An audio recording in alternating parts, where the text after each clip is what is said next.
പിതാവല്ലോ എന്താനന്ദം.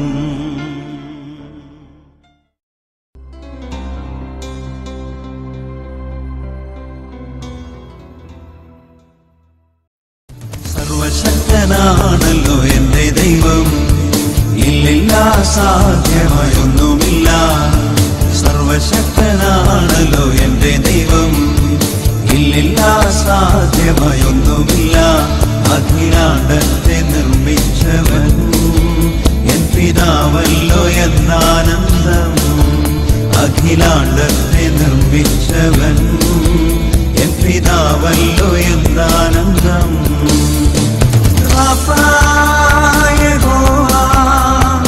എന്നെ സൗഖ്യമാക്കും ക്ഷമായഹോവാ,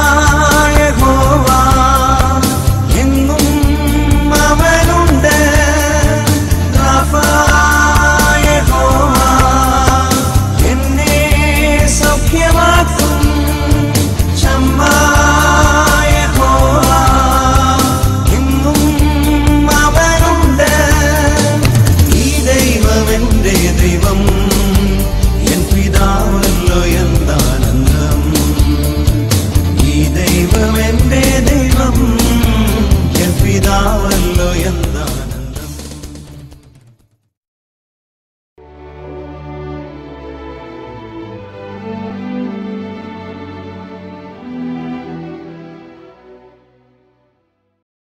ഹെബ്രായ ലേഖനം 11 അധ്യായത്തിൻ്റെ 33-34 വചനങ്ങൾ.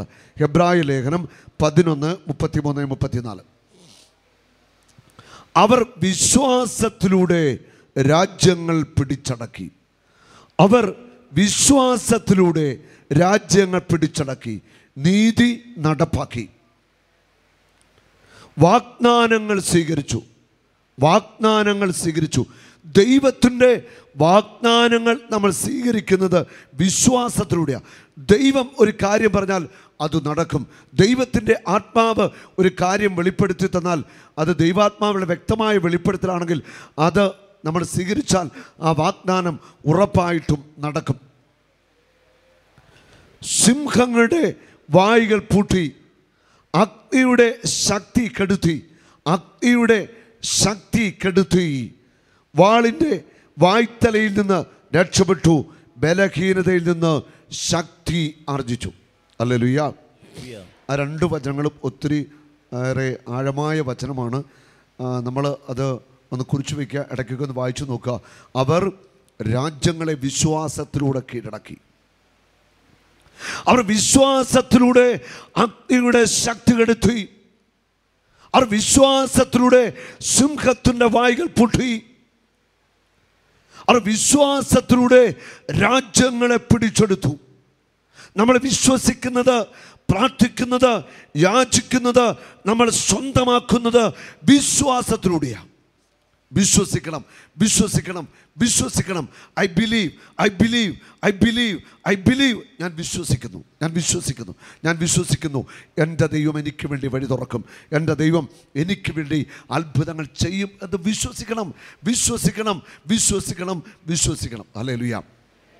വിശ്വസിച്ചാൽ കർത്താവ് വലിയ കാര്യങ്ങൾ ചെയ്യും. ഇവിടെ നമ്മൾ ഒരു വചനത്തിൽ കണ്ടു, അവർ വിശ്വാസത്തിലൂടെ അഗ്നി കെടുത്തി എന്ന് പറയുന്നു. വിശ്വാസത്തിലൂടെ അവർ അഗ്നിയുടെ ശക്തി കെടുത്തി. നമ്മൾ ദാനിയേലിൻ്റെ പുസ്തകത്തിൽ 3-ാം അധ്യായത്തിലേക്ക് വരിക. ദാനിയേൽ 3. നെബൂഖദ്നേസർ രാജാവ് 60 അടി ഉയരമുള്ള ഒരു സ്വർണ്ണ വിഗ്രഹം ഉണ്ടാക്കി. എന്നിട്ട് പറഞ്ഞ് രാജ്യത്ത് കൽപ്പനയിട്ടു, എല്ലാവരും ഈ സ്വർണ്ണ ബിംബത്തെ കുമ്പിടണം, ഈ സ്വർണ്ണ ബിംബത്തെ ആരാധിക്കണം, പൂജയർപ്പിക്കണം. 3 ചെറുപ്പക്കാർ അവർ ഈ സ്വർണ്ണബിംബത്തെ കുമ്പിടുവാനോ ആരാധിക്കുവാനോ തയ്യാറായില്ല. അവരുടെ പേരെന്താണെന്നറിയാമോ? വിശുദ്ധ ബൈബിളിൽ പറയുന്നു, ഷദ്രാക്ക്, മെഷാക്ക്, അബേദ്നെഗോ. രാജാവ് ഇവരെ 3 പ്രവിശ്യകളുടെ തലവന്മാരായി, ഭരണാധികാരികളായി നിയമിച്ചിരുന്നു. ഷദ്രാക്ക്, മെഷാക്ക്, അബേദ്നെഗോ. അവർ ആ രാജ്യത്തെ 3 പ്രവിശ്യകളുടെ ഭരണ തലവന്മാരായിരുന്നു. അവർ യഹൂദന്മാരായിരുന്നു. അവർ ഈ സ്വർണ്ണബിംബത്തെ കുമ്പിടുവാനോ ഈ സ്വർണ്ണബിംബത്തെ ആരാധിക്കുവാനോ വണങ്ങുവാനോ തയ്യാറായില്ല. അപ്പോൾ നെബൂഖദ്നേസറിന് കഠിനമായ കോപമായി. ആരൊക്കെയോ ചെന്ന് രാജാവിനോട് കാര്യങ്ങൾ പറഞ്ഞു. രാജാവ് പറഞ്ഞു, അവരെ 3 പേരെയും എൻ്റെ അടുക്കൽ കൊണ്ടുവരിക. ഹല്ലേലൂയ. എല്ലാവരും ചേർന്ന് ഹല്ലേലൂയ. അവരെ കൊണ്ടുവന്നു. രാജാവ് പറയുന്നു, ആ സ്വർണ്ണ വിഗ്രഹത്തെ നിങ്ങൾ കുമ്പിടണം. അപ്പോൾ അവർ കൊടുക്കുന്ന ഒരു ഉത്തരമുണ്ട്. ദാനിയേൽ 3:17. രാജാവേ, ഞങ്ങൾ സേവിക്കുന്ന ഞങ്ങളുടെ ദൈവം എരിയുന്ന തീച്ചൂളയിൽ നിന്ന് ഞങ്ങളെ രക്ഷിക്കാൻ കഴിവുള്ളവനാണ്. ഞങ്ങളെ ഈ തീച്ചൂളയിൽ എറിഞ്ഞാൽ ഞങ്ങളുടെ ദൈവത്തിന് ഈ തീച്ചൂളയിൽ നിന്ന് ഞങ്ങളെ രക്ഷിക്കുവാൻ കഴിവുള്ളവനാണ്. ഞങ്ങളുടെ ദൈവം ഈ തീച്ചൂളയിൽ നിന്ന് ഞങ്ങളെ രക്ഷിക്കുവാൻ കഴിവുള്ളവനാണ്. ആ വചനം എന്ന് പറയാമോ? ഞങ്ങളുടെ ദൈവം ഈ തീച്ചൂളയിൽ നിന്ന് ഞങ്ങളെ രക്ഷിക്കുവാൻ കഴിവുള്ളവനാണ്. അവിടുന്ന് ഞങ്ങളെ നിന്റെ കയ്യിൽ നിന്ന് മോചിപ്പിക്കും. അവിടെ വിശ്വാസമാണ്. നിന്റെ കയ്യിൽ നിന്ന് കർത്താവ് ഞങ്ങളെ മോചിപ്പിക്കും. അതവിടെ വിശ്വാസത്തിന് പ്രഖ്യാപനം. പക്ഷെ അടുത്ത വചനം പറയുന്നത് വിശ്വാസത്തിൻ്റെ ഏറ്റവും ഉയർന്ന ലെവലിലാണ് അവർ സംസാരിക്കുന്നത്. 18-ാം വചനം. അവിടുന്ന് ഞങ്ങളെ മോചിപ്പിച്ചില്ലെങ്കിൽ പോലും ഞങ്ങൾ നിന്റെ ദേവന്മാരെ നീ നിർമ്മിച്ച സ്വർണ്ണ ബിംബത്തെയോ ആരാധിക്കത്തില്ല. ഉണ്ടോ? ഞങ്ങളുടെ ദൈവം ശക്തനാണ്. ഈ അഗ്നികുണ്ഡത്തിൽ ഞങ്ങളെ മോചിപ്പിക്കും. നിന്റെ കയ്യിൽ ഞങ്ങളെ മോചിപ്പിക്കും. ഞങ്ങൾക്ക് വിശ്വാസമുണ്ട്. എന്നിട്ട് പറയുക, ഞങ്ങളുടെ ദൈവം ഈ അഗ്നികുണ്ഡത്തിൽ നിന്ന് ഞങ്ങളെ മോചിപ്പിച്ചില്ലെങ്കിൽ പോലും നിന്റെ ഈ സ്വർണ്ണബിംബത്തെ ഞങ്ങൾ ആരാധിക്കത്തില്ല. ഇതാണ് വിശ്വാസം എന്ന് പറഞ്ഞാൽ ദൈവത്തിനു വേണ്ടി മരിക്കുവാൻ ഞങ്ങൾ തയ്യാറാണ്. ദൈവത്തിനു വേണ്ടി ജീവൻ കൊടുക്കുവാൻ ഞങ്ങൾ തയ്യാറാണ്. മരിക്കേണ്ടി വന്നാലും ഈ സ്വർണ്ണ വിഗ്രഹത്തെ ഞങ്ങൾ കുമ്പിടത്തില്ല. Hallelujah, hallelujah, hallelujah. അവിടെ വിശ്വാസം അവിടെ പ്രഖ്യാപിക്കുക. ഇന്ന് നമ്മുടെ ഓരോരുത്തരുടെയും വിശ്വാസം പലപ്പോഴും നമ്മൾ പ്രഖ്യാപിക്കാനായിട്ട് അത് ഏറ്റുപറയാനായിട്ട് പലയിടത്തും മടിയുള്ളവരാണ്. നമ്മൾ നമ്മുടെ വിശ്വാസത്തിൻ്റെ സാക്ഷികളാകാൻ മടിയുള്ളവരാണ്. ഇന്ന് സാക്ഷ്യം കൊടുക്കുന്ന വിശ്വാസികളുടെ എണ്ണം കുറഞ്ഞു വന്നുകൊണ്ടിരിക്കുക. 2 തിമോത്തി 1:8 പറയുന്നു, എൻ്റെ സാക്ഷ്യം കൊടുക്കുന്നതിൽ നിങ്ങൾ ലജ്ജിക്കരുത്.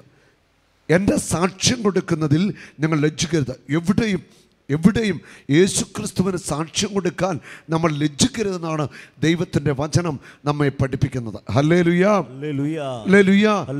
എൻ്റെ ദൈവം എന്നെ ഉയർത്തും, എന്നെ അനുഗ്രഹിക്കും. ഹല്ലേലൂയ, യേശുവേ നന്ദി.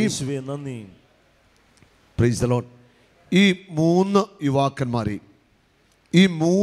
യുവാക്കന്മാരെയും രാജാവ് അഗ്നികുണ്ഡത്തിലെറിയാൻ പറഞ്ഞു.